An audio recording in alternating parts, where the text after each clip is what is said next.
Salut à tous et bienvenue sur Nervurax. Aujourd'hui là je vais consacrer un épisode technique donc à la truite en petite rivière au leurre.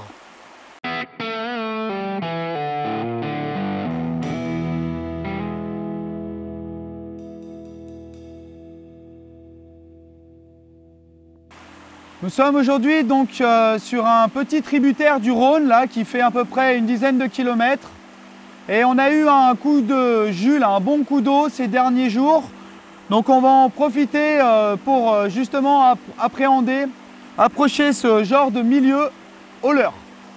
Alors pour ce qui est du matériel, on est dans une rivière qui n'est pas très grande.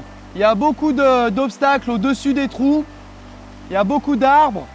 Donc on va choisir une canne assez courte, genre 1,80 m, c'est bien. Et avec une action de pointe, bien sûr, pour pouvoir faciliter des petits lancers de faible amplitude avec des faibles mouvements, bien sous les branches. Ça va beaucoup nous simplifier. Les cannes à action de pointe se caractérisent par un dernier tiers beaucoup plus souple que le reste du blanc. Cela nous offre plus de précision au lancer, une réserve de puissance confortable pour les combats, mais nous impose de pêcher à plus courte distance. Le moulinet il est garni d'une tresse en 12 centièmes, 8 brins, ça facilite quand même la glisse. Et là j'ai un bas de ligne en fluorocarbone de 25 centièmes, vu que les eaux sont un peu troubles. 25 centièmes quand même, si jamais on tape un beau poisson, ça nous permet de le brider facilement, qui fait à peu près la longueur de la canne. Et pour faciliter donc la glisse du raccord entre la tresse et le fluorocarbone dans les anneaux, toujours le nœud FG. Voilà, un nœud FG qui passe super bien dans les anneaux. Une agrafe là toute simple, j'ai une agrafe en 0, double 0, je sais plus, non 0. Voilà, ça va très bien. Par rapport au leurre, maintenant, on va aller voir ça de plus près. Et on va voir un peu les types de leurre qu'on va utiliser dans ce genre de milieu et dans ce genre de circonstances. J'ignore qui vous êtes. Je ne sais pas ce que vous voulez. Si c'est des teignes que vous cherchez, je n'en ai pas.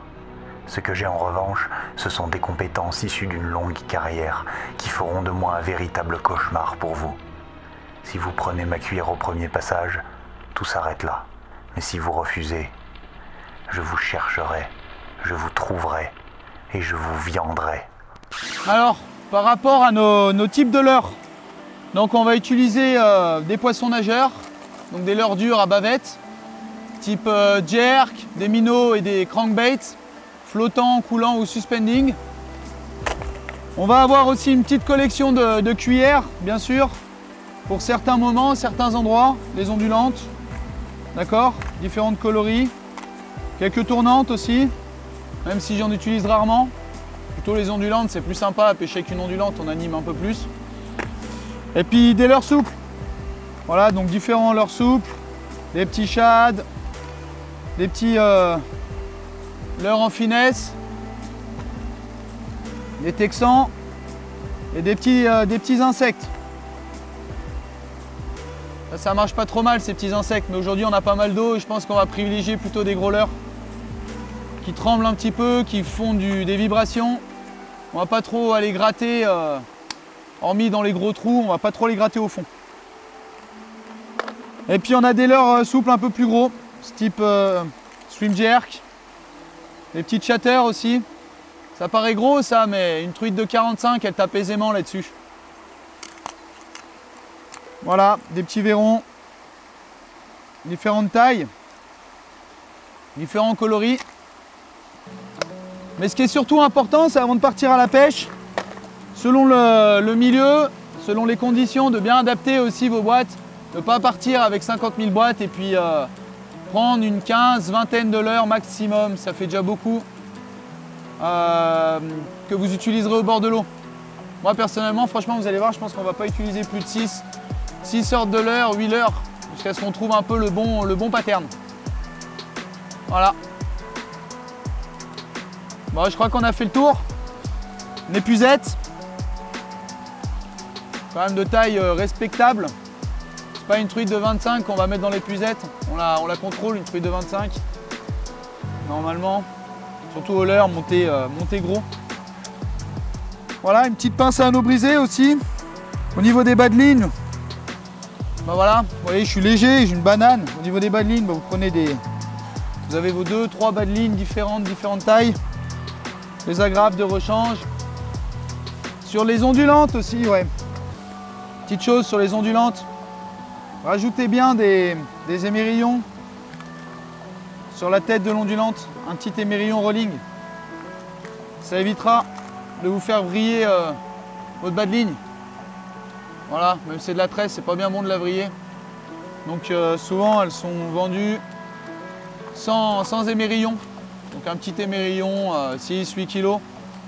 Ça suffit largement. Un émerillon numéro 16. Et ça le fait. Voilà. Bon, on va essayer de voir un petit peu comment ça se passe, faire bouger du fiche et puis prendre un ou deux beaux poissons. Place à l'action. Alors voilà, premier trou, première approche.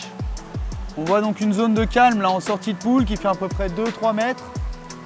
Ensuite, on a une branche là qui va nous empêcher de jeter en amont. Donc ce qu'on va faire, on va faire 2-3 lancers avec un petit minot. Voilà, un petit minot suspending qui nage entre 30 cm et 80 cm. Donc il ne va pas trop profond. Et une petite imitation de truitelle. Voilà, pour pêcher une zone de calme en sortie de poule avec un leurre adapté.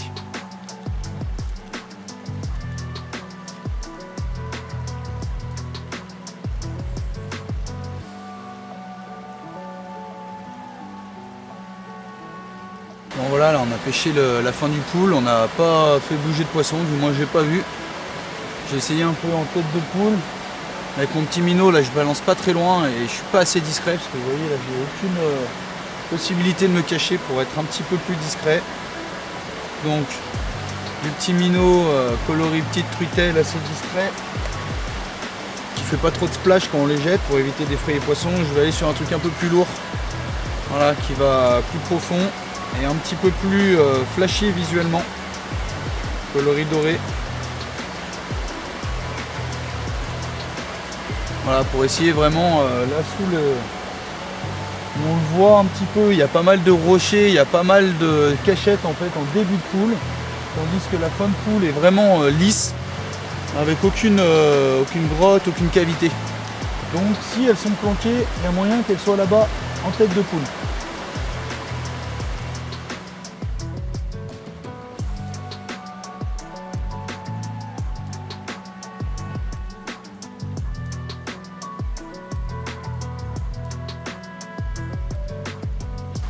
Lorsqu'on ignore où se tiennent les poissons et qu'on s'attaque à de longues poules, de longues coulées, il est important de progresser lentement tout en pêchant pour ne négliger aucun poste.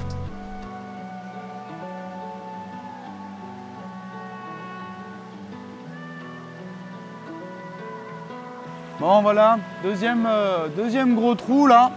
Donc vous voyez il est super long, celui-là il fait bien une bonne quinzaine, vingtaine de mètres. Donc on a la première zone là, qui est super calme au fond, c'est assez sableux. Et on a de l'autre côté, là, donc rive gauche, on a une berge creuse en fait, qui est creusée. Donc souvent les poissons se tiennent le long de cette berge. Donc, premier angle d'attaque.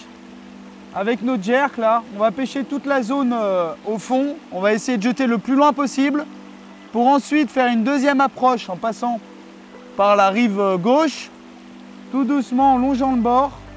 Et soit avec une petite ondulante, soit avec un jerk qui nage vite, rapidement, assez plombé.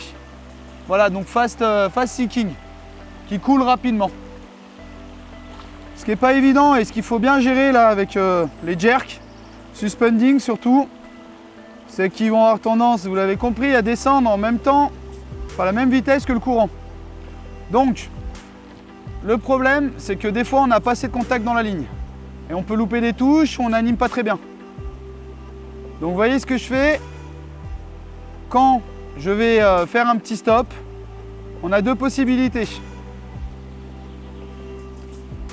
Soit On baisse un peu la canne pour être en contact direct avec le leurre, on ralentit la vitesse de récupération. 1, 2, twitch, linéaire, stop, je baisse la canne. Oh, les pierres. Voilà, pour vraiment rester en contact. Vas-y, même les pierres, hop, même les pierres, je les sens. La preuve, voilà. Gardez le contact. Là, par exemple, j'avais ma canne qui était un petit peu trop basse. Justement, plus la canne est basse, plus le leurre va descendre. Plus je la lève, plus il va nager plutôt en surface. Et donc, pour rester en contact avec le poisson, en cas de touche, c'est super important de comprendre ça. Là, donc canne haute, petite pause, je me mets en contact direct. Hop, je réanime, linéaire, twitch, petite pause. Voilà. Il faut quand même ramener un petit peu, hein, pour rester en contact, pour pas que la bannière soit détendue. D'accord? Donc c'est ça qui est un peu difficile avec les jerks.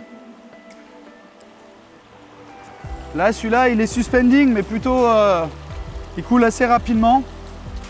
Bon, bah, de par la bavette et de par son équilibrage, son poids. Mais du coup, là, on va tenter une autre approche. Vous avez vu, j'ai pêché la sortie de poule. On n'a pas eu grand-chose, même rien. Donc maintenant, on va aller en tête de poule. Des fois, peut-être que les truites s'y tiennent. Parce que c'est là où la bouffe arrive, hein, direct, c'est tout de suite après la cascade. Elles s'alimentent peut-être là, dans la veine d'eau principale, au sommet du trou. Donc on va changer de leurre. Et là, on va essayer avec une ondulante. Elle va descendre plus rapidement. Ça va nous aider. Ça va nous aider à pêcher un peu plus creux. Et on va attaquer le trou par les 3/4. On va attaquer perpendiculaire. On va pêcher perpendiculaire et un peu vers l'amont. Là, l'approche que je fais avec la cuillère, on aurait pu la faire avec un petit PN, un petit crank flottant, genre. On attaque le trou donc par l'amont. On jette son petit poisson nageur en surface, flottant bien sûr. Et on lui fait prendre la veine d'eau, canne haute, un peu comme au toc, pour le laisser redescendre. Ça permet aussi des fois de passer un petit peu en dessous des embâcles, en dessous des frondaisons. Et une fois qu'on a déterminé la longueur à laquelle il doit se trouver, le poste qu'on doit pêcher, on commence à ramener. Sur un gros trou comme ça, par exemple, j'aurais pu me mettre en amont. J'aurais pu mettre en amont, bien en haut, laisser partir mon PN et pêcher même presque tout le trou. Voilà, ça aurait été une approche différente, qui est bonne aussi. Et là, on va tester avec une ondulante. Je vais être sur un coloris un peu naturel, pas trop flashy. Voilà, une petite truite, imitation de truitelle, argentée.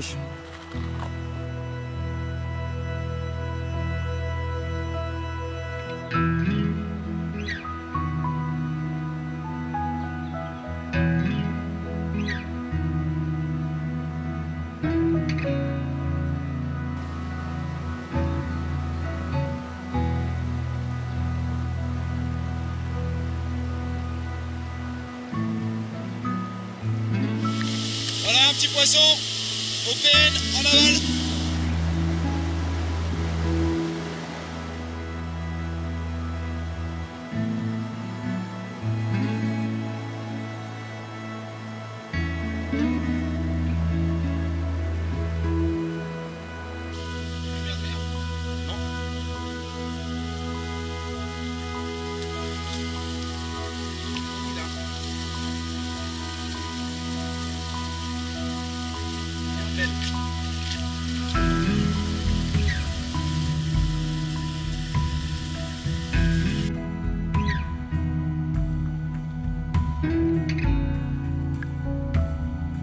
Voilà les amis, on arrive donc au sommet du parcours. Donc on va changer un petit peu de leurre. On va utiliser donc un montage texan qui a été donc monté là sur une agrafe de façon à ce que la tête soit articulée. Et sur l'agrafe, j'ai pincé un plomb, une chevrotine de 1 gramme. Voilà, de façon à pêcher un peu creux rapidement, dans pas beaucoup d'eau, et animé sur le fond comme ça, avec un petit shad de 2 pouces et demi. Voilà, qui pêche assez rapidement, surtout à la redescente. Avec le paddle qui s'active à la descente, très rapidement. Allez, on va aller voir ça de plus près.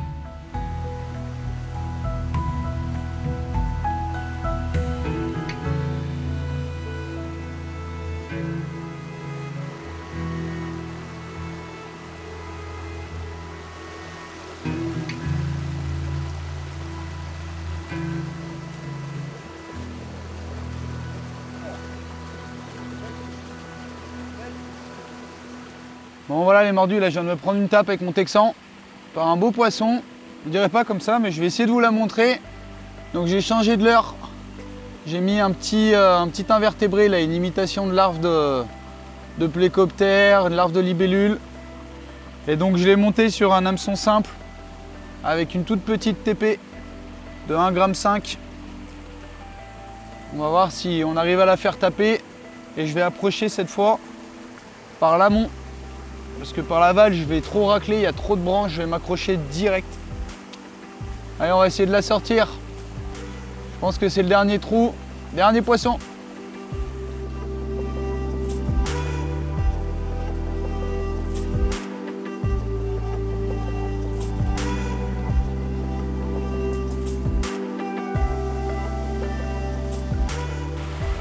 Voilà les mordus, c'est fini là pour aujourd'hui.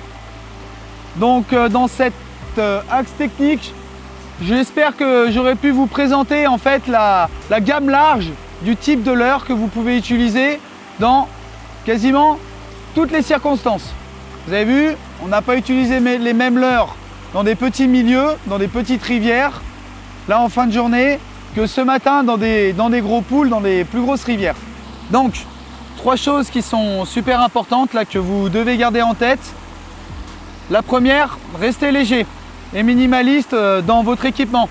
C'est-à-dire une simple banane, un petit sac à dos, une épuisette. Vous voyez là en fin de journée, d'ailleurs moi je me suis débarrassé des waders et de l'épuisette dans des petits milieux là comme ceux-là, on n'a pas besoin forcément d'utiliser une épuisette, il n'y a pas des gros poissons. Donc voilà, première chose, restez simple dans votre équipement, vous serez plus mobile. Deuxième chose, adaptez bien votre leurre en fonction de l'endroit où vous pêchez. Aujourd'hui, là par exemple, on a pu voir donc les leurres que j'utilisais ne sont pas du tout les mêmes que dans des petits milieux. Enfin, la troisième et dernière chose, optimisez vos boîtes de leurres. Pas la peine de partir avec 10 000 leurres. Apprenez à connaître vos leurres. Équipez-vous de bons leurres aussi. D'accord, soit en vous renseignant un petit peu, soit en étant habitué, en les utilisant souvent, de façon à avoir cette palette large de gamme de leurres qui vont pêcher dans toutes les circonstances. Une palette large pour un minimum de leurres. Voilà, en espérant que ça vous a plu, et puis si vous avez besoin de plus d'informations, n'hésitez pas à me contacter ou aller voir là sur mon site de pêche, Roja Fishing sur internet. Voilà. Et puis je vous dis à très bientôt sur Nervurax. A plus les mordus.